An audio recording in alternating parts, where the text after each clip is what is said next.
começando por Leonardo Lamacchia. Obrigado, Lizemara. Eu, na minha saudação, também queria aproveitar agora, já que escapou, antes de dizer do prazer de te reencontrar também aqui, um ano depois daquela histórica Expo Inter que nós realizamos aqui. Saudar mais uma vez o presidente Gedeão, nosso presidente José Roberto Pires Weber, e dizer o seguinte: esse tema do avanço do Estado sanitário foi bastante debatido por todos nós, por todas as entidades, com a participação efetiva da Secretaria da Agricultura.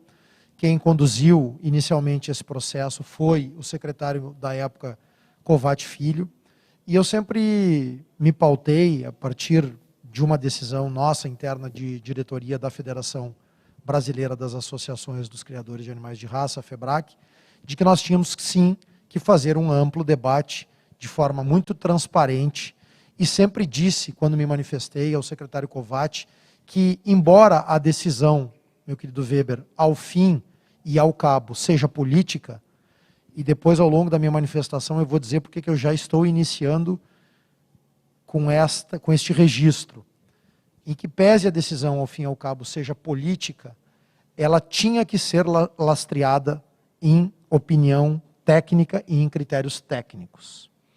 O Ministério da Agricultura brasileiro veio ao Rio Grande do Sul, fez uma auditoria, elencou no seu relatório 18 itens que deveriam ser observados pelo Estado do Rio Grande do Sul para que pudesse haver o avanço do Estado sanitário.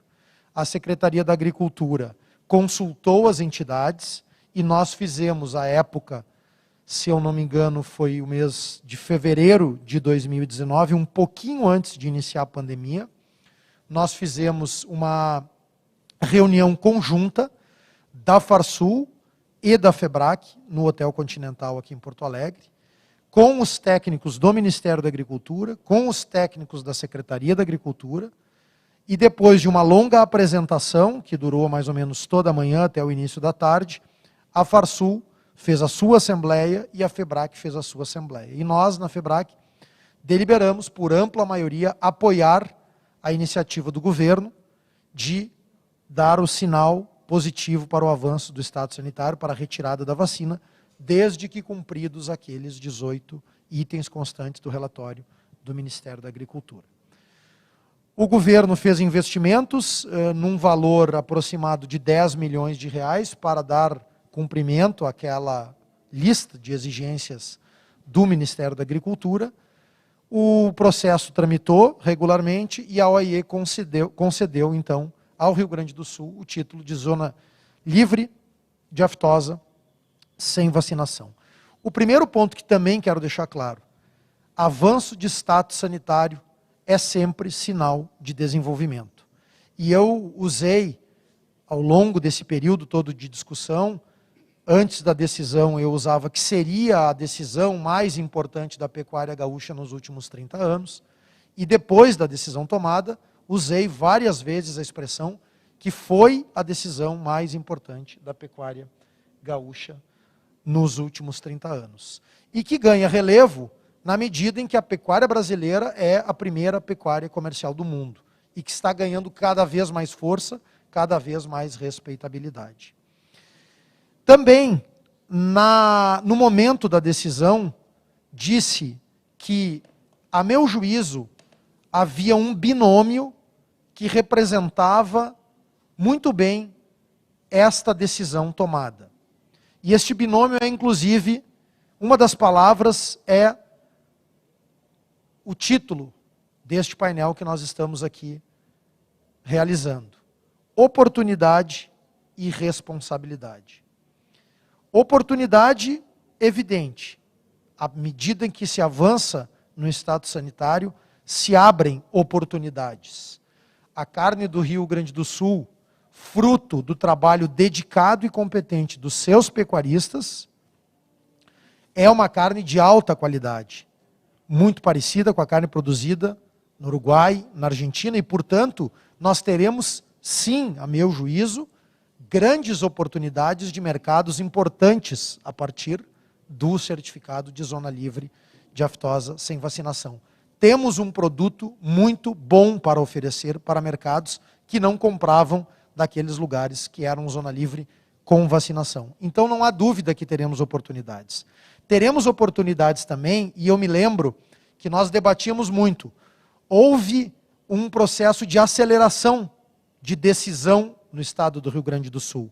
Por quê? Porque nós acabamos sendo pressionados politicamente, o presidente Gedeon lembra disso também, pelo estado do Paraná, que entrou no processo e iria receber o certificado se nós não corrêssemos atrás dessa decisão, receberia o certificado antes de nós. E aí nós teríamos problemas no que tange, e portanto perda de oportunidades, no que tange a investimentos no estado do Rio Grande do Sul. Investimentos de plantas frigoríficas e de outras naturezas.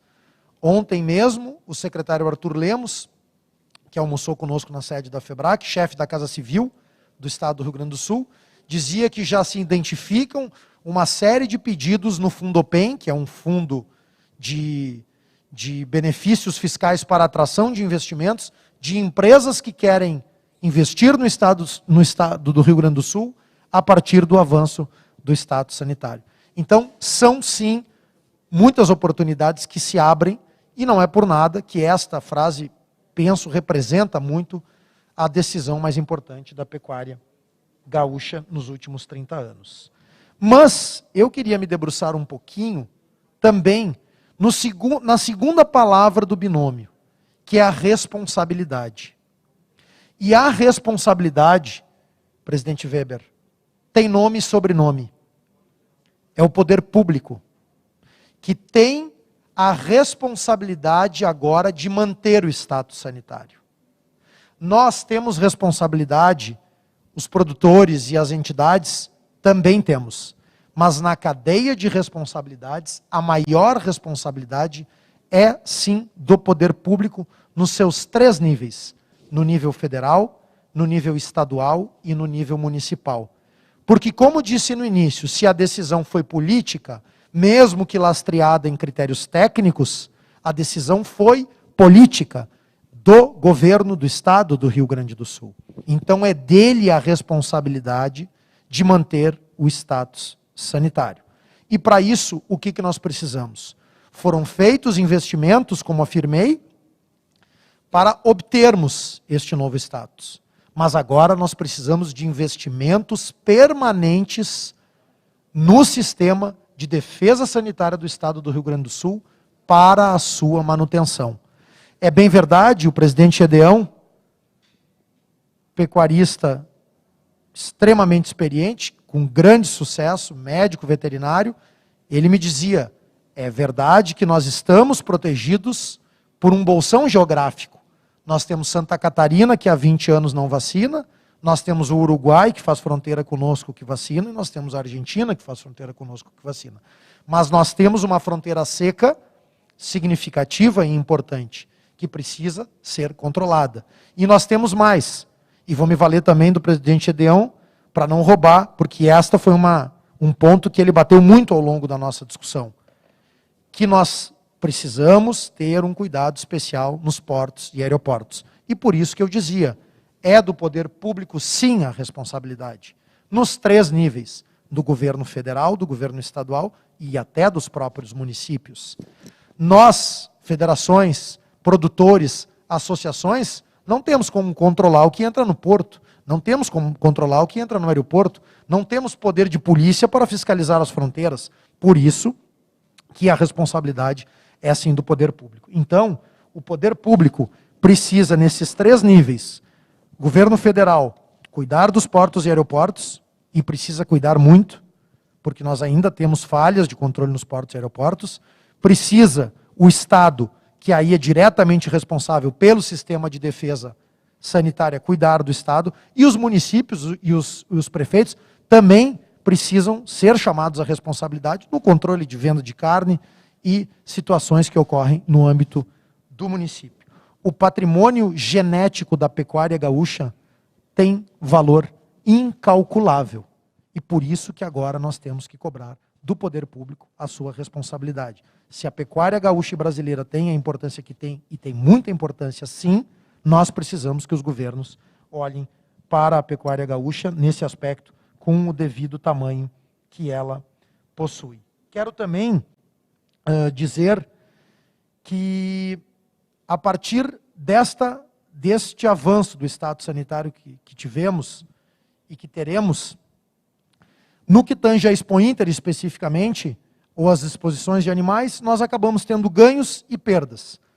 O estado de Santa Catarina, que há muito tempo queria vir para a exposição e trazer animais, acabou conseguindo, porque estamos no mesmo status, Paraná também. Então tivemos o ingresso especificamente nesta Expo Inter já de animais de Santa Catarina, que tem uma produção forte, principalmente de bovinos de leite e de algumas raças de bovinos de corte. Mas, por outro lado, também se fecharam alguns estados, como o estado de São Paulo, que trazia muitos animais para a exposição. Mas, no balanço total, penso que, sem dúvida nenhuma, é um avanço, é uma decisão muito importante e que pode trazer frutos, desenvolvimento, geração de emprego e renda para o estado do Rio Grande do Sul. O grande desafio que penso que temos agora é traçar um plano estratégico, e aí entra muito da responsabilidade nossa das entidades, para que o governo do estado, para que o governo federal, para que os governos municipais continuem fazendo a sua parte, fazendo investimentos e ampliando ainda mais o sistema de defesa sanitária, cuja responsabilidade é do poder público. Então, com essas considerações, Lizemara, eu gostaria de agradecer mais uma vez ao professor Júlio Barcelos, a toda a equipe do NES por o convite, e fico à disposição para nós continuarmos o debate.